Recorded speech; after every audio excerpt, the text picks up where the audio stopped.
Magandang araw po mga kapatid sa bawat isa sa atin. Sa pangalan ng ating Panginoong Hesus, narito po tayo sa ating pong segment, Tanong at Sagot sa Biblia. At ang ating pong bibigyang linaw ngayon na katanungan ay dapat bang respetuhin ang maling or hidwang pananampalataya? Let me repeat, brethren in Christ, dapat bang respetuhin ang maling o hidwang pananampalataya? Ito po ay ayon kay Brother Juan C. Sena. Mga kapatid, tandaan po natin na may mga relihiyon na talagang pagka sila po ay nag-rebuke, pagka sila po ay nag-correct, pagka sila po ay nagsansala, ay talagang ginagawa po nila na may kabagsikan. In fact, ang iba po ay talagang minumura pa ho ang tao, mga kapatid. Ano po ba talaga ang sinasabi ng Biblia patungkol po sa bagay na ito? Ito po naman ang wika ni Apostle Peter sa 1 Peter 2:17 Tagalog ang Biblia. Igalang ninyo ang lahat ng mga tao. Let me repeat. Igalang ninyo ang lahat ng mga tao. Ibigin ninyo ang pagkakapatiran. Mga takot kayo sa Diyos. Igalang ninyo ang hari. So ang wika po ni Apostle Peter, should I say, igalang ninyo ang lahat ng mga tao, regardless kung sila po ay kapanalig natin or hindi natin kapanalig, regardless kung karelihiyon natin or hindi natin karelihiyon, basta mga kapatid, ito po ay general na igalang ang lahat ng tao, mga kapatid. Ngayon, ang wika naman po ni Solomon, mga kapatid, ito po ay pwede natin may consider na wisdom. Ito po ang ating mababasa sa Proverbs 18:5 Tagalog ang Biblia. Igalang ang pagkatao ng masama ay hindi mabuti, ni iligaw man ang matuwid sa kahatulan. So, dito, kung ating pong paghahambingin ang dalawang talata, igalang ang lahat ng tao, pero ang sabi naman po ni Solomon, igalang ang pagkatao ng masama ay hindi mabuti. Parang ganito lang, respect the person, pero wag na po natin irespeto yung kanilang ginagawa. Parang ang Diyos din, ganun po sa atin. Mahal ng tao ang makasalanan, pero nagagalit ang Diyos sa ginagawang kasalanan ng tao. Kaya parang ganun, mga kapatid. So again, if the question is we have to respect the person na mayroong maling pananampalataya. Yes, we have to respect the person na mayroong pong mali or hidwang pananampalataya. Subalit, iba na po ang usapin pagdating po sa kanyang maling or hidwang pananampalataya. Ngayon, mga kapatid, bago tayo magpatuloy, lahat ba ng tao ay kailangan po natin i-correct kapag ka ito ay mayroong maling pananampalataya o hidwang pananampalataya? The question is, ano ang dapat gawin sa taong mayroong maling or hidwang pananampalataya sa ibang relihiyon? Let me repeat, brethren in Christ. Ano ang dapat gawin sa taong mayroong maling or hidwang pananampalataya sa ibang relihiyon? Dahil nowadays, brethren in Christ, marami po ang naglabasan ng mga cultic religions. And of course, because they are cultic religions, automatic mali po ang kanilang pananampalataya, mga kapatid. Ngayon, ang tanong ay sasawayin ba natin silang may kabagsikan? Mga kapatid, itong mga sabihin natin na mga katunggali natin sa ibang pananampalataya, brethren in Christ, ito po ang wika ni Apostle Paul sa 1 Corinthians 5:11 hanggang 13, Tagalog ang Biblia, datapwat, sinusulatan ko nga kayo, ang wika ni Apostle Paul sa mananampalataya sa Korinto, na huwag kayong makisama sa kanino mang tinatawag na kapatid kung siya'y mapakiapid o masakim o mananamba sa Diyos-Diyosan o mapagtungayaw o manglalasing o manglulupig, sa gayoy huwag man lamang kayong makisalo, sapagkat ano sa akin ang humatol sa nanga sa labas? Hindi baga kayo nagsisihatol sa nanga sa loob? Datapwat sa nanga sa labas ay Diyos ang humahatol. Alisin nga ninyo sa inyo ang masamang tao. So ang wika ni Paul, mga kapatid, ay ang Diyos ang humahatol sa mga nasa labas. Subalit, bilang apostol siya, mga kapatid, or sino man ang kanyang itinalaga na pastor sa iglesia sa Corinto, sila po ang hahatol ng mga nasa loob. Kaya iba po ang konsepto ng sa labas, iba po ang konsepto ng nasa loob ng church. Let me repeat, brethren in Christ, ang mga nasa labas ng iglesia which refer sa ibang religion, hayaan po natin ang Diyos ang sabihin natin humatol sa kanila. Subalit sa atin, sa ating kapanalig, karelihiyong, kapanampalataya, tayo po ang tinatawag na hahatol. Kaya mga kapatid, maliwanag na we don't have any rights, brethren in Christ, na sawatain, sawayin, ipahiya, or sabihin po natin mga kapatid, sawayin na may kabagsikan yung mga hindi natin karelihiyon, mga kapatid, o hindi natin kapanampalataya. Ngayon, dahil ang sinasabi natin, we have the rights to correct, to rebuke, brethren in Christ, nung ating mga kasama sa pananampalataya, o sabihin natin ka-churchmate po natin. So the question is, ano ang dapat gawin sa taong mayroong maling or hidwang pananampalataya sa loob ng iglesia? Yan po ang maganda nating pag-usapan. Ang sabi po mga kapatid ni Apostle Paul kay Tito, mababasa po natin sa Titus 3:10, ang taong may maling pananampalataya pagkatapos ng una at ikalawang pagsaway ay itakwil mo. So dito mga kapatid ay ang gagawin lamang po ay sasawayin. Subalit may process po ito. Una, ipangalawa, pag hindi pa rin makinig, ay ito na po ang panahon na itatakwil natin sila. Ito ang sinasabi po ni Apostle Paul na sawayin. Ngayon, kung ang binasa po natin mga kapatid ay verse 10, basahin po natin ang 9 para maunawaan po natin kung paano po tayo sasaway sa mga taong may maling pananampalataya. Let us read here in Titus 3:9 Tagalog ang Biblia. Ngunit ilagan mo ang mga hangal na usapan at ang mga pagsasalaysay ng lahi at ang mga pagtatalo at pagtataltalan tungkol sa kautusan, sapagkat ang mga ito ay di pinakikinabangan at walang kabuluhan. So mga kapatid, ang pagsaway po pala ay hindi sa pamamagitan mga kapatid ng hangal na usapan or pagtataltalan or pagtatalo. Because ang iba po ay dinadaan po nila sa tinatawag po nating debate, mga kapatid. So ang debate yan po ay pagtatalo, pagtaltalan, mga kapatid. At ito daw po ay hindi mapapakinabangan at wala po itong kabuluhan, mga kapatid. At ipagpatuloy po natin bakit gano'n na lamang po ang sinabi po ni Apostle Paul kay Tito, brethren in Christ.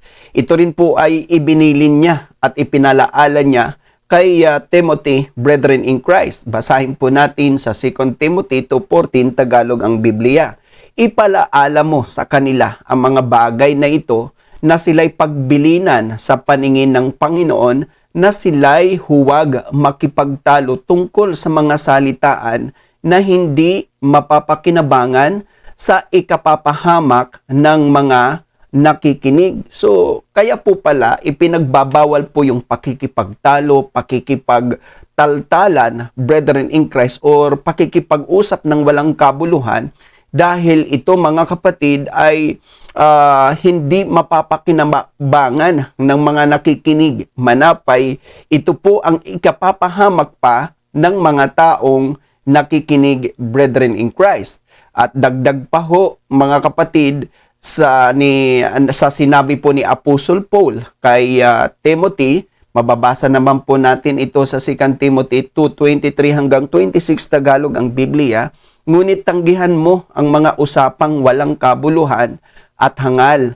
Yamang nalalaman mo na namumunga ng mga pagtatalo at ang mga alipin at ang alipin ng Panginoon ay hindi nararapat na makipagtalo, kundi maamo sa lahat, sapat na makapagturo at matiisin, na sawaying may kaamuan ang mga nagsisisalangsang.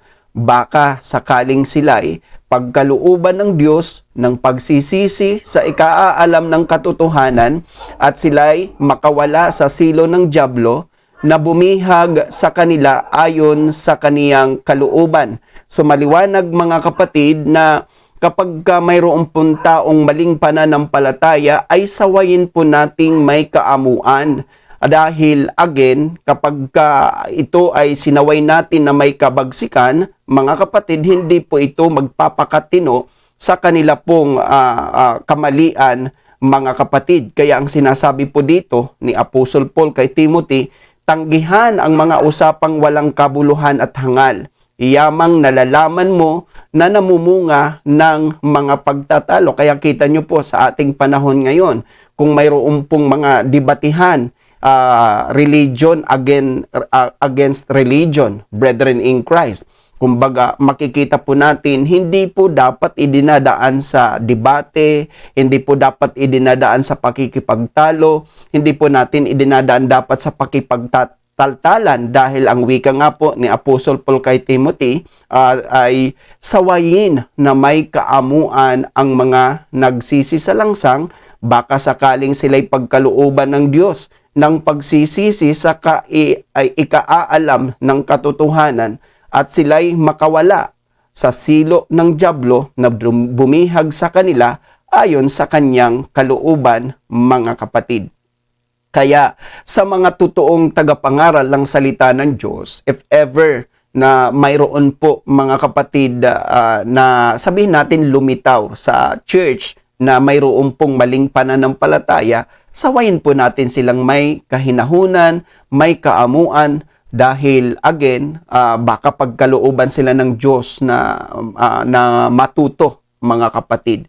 Dahil again, ang mga tao, mga kapatid na nakikipag-usap ng walang kabuluhan at hangal, ito po ay nagbubunga ng pagtatalo. Kaya pansinin nyo na lamang po sa ating panahon, sino-sino ang mga relihiyon na mahilig makipagdebate, mahilig makipagtalo, mga kapatid. And again, ito po ay bawal po sa Biblia dahil hindi po ito magdudulot ng mabuti sa mga nakikinig, manapay ito po ay ikapapahamak pa ng mga nakikinig, mga kapatid.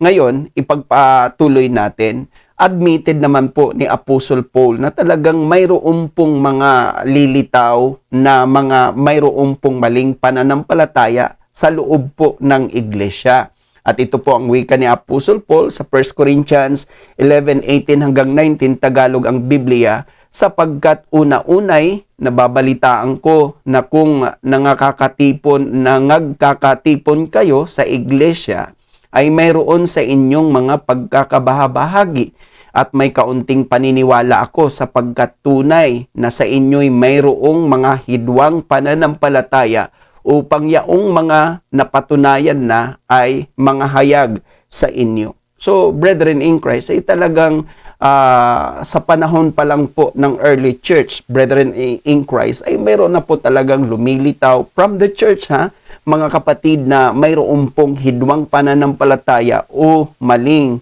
pananampalataya. So tulad po ng ating inaral, sawayin po natin sila na mayroong kahinahunan para magpakabait po sila at matuto sila sa tinatawag po nating katotohanan. Ngunit ano po ang sinasabi ni Apostle Paul kay Tito na sawayin na may kabagsikan at ito ang pinanghahawakan ng isang relihiyon na ganon na lang po sila magmura sa isang tao na para bang wala silang karespeto sa tao, mga kapatid, kapag minura, regardless kung may katayuan sa buhay, kung may pinag-aralan or kung matanda, mga kapatid, wala na po talagang kapag minura ay mumurahin nila. Yes, admitted na mali ang pananampalataya nila, pero hindi dapat ganun. Respeto pa rin po natin. Tao pa rin po yan mga kapatid. Manapay tayong mga tagapagturo ng salita ng Diyos, sawayin natin silang may kaamuan.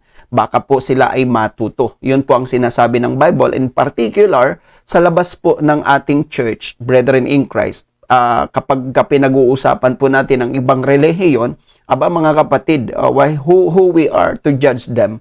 Hayaan po natin ang Diyos ang humatol sa labas. Yun po ang sabing ni Apostle Paul. Ngayon, mga kapatid, paano po natin ito matutunan o paano natin pag-aaralan itong talata na sinasabi ni Apostol Paul kay Tito na sawayin na may kabagsikan? Basahin po natin para atin pong maunawaan. Dito po sa Titus 1:13, Tagalog ang Biblia. Ang patutong ito ay tunay, ang wika ni Apostol Paul, dahil dito'y sawayin mong may kabagsikan sila upang mangagpakagaling sa pananampalataya. Let me repeat, brethren in Christ. Dahil dito'y sawayin mong may kabagsikan sila upang pakagaling sa pananampalataya. Ito po ang advice naman ni Apostle Paul kay Titus na dahil dito, kapag ka napatunayan na nga po at napatutuhanan na mayroon po talagang hidwang pananampalataya o maling pananampalataya, ay sawayin na may kabagsikan. It seems parang contradict. Sinasabi niya kanina ni Apostle Paul kay Titus at kay Timothy na sawayin na mayroon pong kaamuan. Ngayon, sasabihin naman po sawayin na may kabagsikan para po maunawaan po natin kung bakit sinabi po ni Apostle Paul kay Tito na sawayin ang mga ito ng may kabagsikan upang magpakagaling sa pananampalataya. Kung binabasa po natin ang 13, brethren in Christ, i-contextualize po natin, basahin po natin ang start from verse 10 hanggang 12 bago mag-13, brethren in Christ. Ito po ang wika sa Titus 1:10 hanggang 12, Tagalog ang Biblia.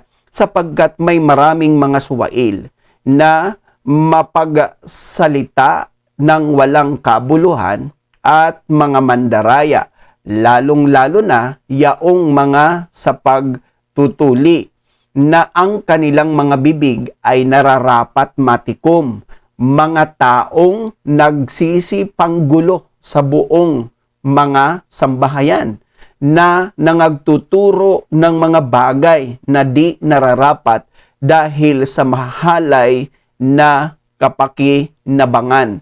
Sinabi ng isa sa kanila rin ng isang propetang sarili nila, ang mga taga-Kreta kailanpaman ay mga sinungaling, masasamang hayop, matatakaw na mga tamad. So here, brethren in Christ, yun po pala ang sinasabi po ni Apostle Paul kay Tito na sawayin na may kabagsikan kapag ito po talaga ay nanggugulo na po sa church. Pero kung nakita man lamang natin na mayroon pong maling pananampalataya, sabihin natin siguro kulang pa ng kaalaman patungkol sa salita ng Diyos, sawayin natin ng may kaamuan. Pero kung talagang nanggugulo na ho sa loob ng iglesia, mga kapatid, wag natin payagan. Ito po yung panahon na sasawayin natin silang na may kabagsikan. And again, ito po ay sa konteksto, sa loob po ng iglesia, hindi po sa labas ng iglesia o sa ibang relihiyon. Mga kapatid, ang pagsaway na may kabagsikan. Kaya hindi naman pwedeng mag-contradict si Apostle Paul sa kanyang payo kay Titus at kay Timothy na una-una sinasabi niya na wag nga pong makipagtalo, wag makipagtaltalan, wag makipagdebate dahil ang mga ito ay hindi mapapakinabangan ng mga nakikinig, manapay ikapapahamak nila ito. Bakit dito sinasabing na sawayin na may kabagsikan para sa kanilang mga kapatid, para sa kanilang ikagagaling sa pananampalataya? Ay ang konteksto naman nito, mga kapatid, kapag ang tao ay nanggugulo na sa loob ng iglesia. Kaya yun po, mga kapatid, wag po tayo makukonfuse na kapag mayroon tayo sa taong mayroong mali o hidwang pananampalataya sa loob ng ating church, sawayin natin silang may kahinahunan. Pero kung talagang ang tao sa loob ng church natin ay mayroong maling pananampalataya o hidwang pananampalataya at nanggugulo na, this is the moment na sasawayin po natin sila na may kabagsikan. Pero we are not commanded na sawayin yung mga hindi nating kapanampalataya, hindi nating karelihiyon na may kabagsikan. That is very, very wrong belief, brethren in Christ, tulad ng ginagawa ng isang relihiyon na talagang para bang pakiramdam natin na sila na lang ang tama, mga kapatid. Para bang lahat ng relihiyon ay sabihin natin mali na, sila lang ang tama. Kaya the way na sila po ay mag-correct, the way na sila po ay mag-rebuke, talagang minumura pa ho, mga kapatid, at hindi na ho naigagalang yung tao. Mga kapatid, we are advised to respect everyone, sa lahat ng tao, regardless kung ano po ang kanyang belief. Pero pagdating naman po, mga kapatid, sa maling paniniwala nila, ay atin na sawayin, i-correct ng may kahinahunan. And again, this context is not outside the church. Ito po ay konteksto sa loob po ng iglesia, mga kapatid.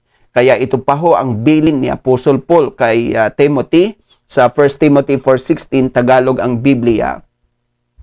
Mag-ingat ka sa iyong sarili at sa iyong turo. Manatili ka sa mga bagay na ito, sapagkat sa paggawa nito ay ang iyo ring sarili ang ililigtas mo at pati ng mga nagsisipakinig sa iyo. So mga kapatid, ang sinasabi po dito ay mag-ingat tayo bilang mga tagapagturo sa mga itinuturo natin, dahil it will affect sa ating pong buhay. It will affect sa ating afterlife na tinatawag. Kasi siyempre kung mali ang ating itinuturo, mapapahamak po ang mga nakikinig sa atin. Kaya nga sinasabi ni Apostle Paul kay Timothy, mag-ingat ka sa iyong sarili at sa iyong turo. Manatili ka sa mga bagay na ito, sapagkat sa paggawa nito ay ang iyo ring sarili ang ililigtas mo at pati ng mga nagsisipakinig sa iyo. Kaya mga kapatid, hindi po basihan na nababasa po natin sa Bible